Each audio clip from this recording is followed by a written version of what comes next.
So now let's see how we can actually go ahead and interpret out the frame per second of an image sequence and export it out as a video.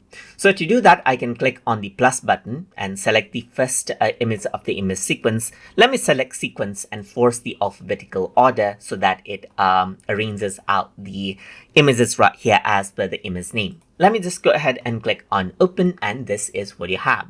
So now what I can do is I can go ahead and click right here. And if I were to press the play button, you see that this video actually uses 29.97 frames per second.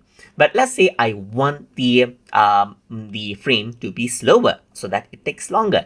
In that case, I can actually right click right here, and you can see that interpret footage is an option. So here you can see that the frame rate that is being used right now is 29.97. But I can assume the frame rate to be, let's say for example, 10 frames per second. Or you can make it more as well. Press OK right here, and then what happens is that the frame rate changes out. So if I were to go around over here, you can see that it was 17 seconds, but now it is 53 seconds right here. Press the play button, and you can see that the frame right now is much more lower. If you want it to be faster, however, you can simply go to interpret footage, type in, let's say for example, 60 right here, just like this, and press OK. And then what you can do is you can interpret, you can go ahead onto right here. You can see now it is 8 seconds. So press play, and you can see it is much more smoother and faster.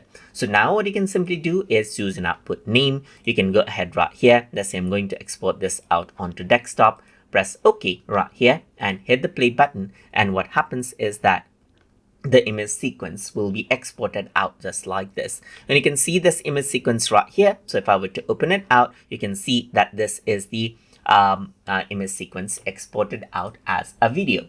So that is how you can encode out image sequence to video and change the frame per second inside of Adobe Media Encoder. So I hope you guys learned something as always. And as always, please like, comment, share, and subscribe.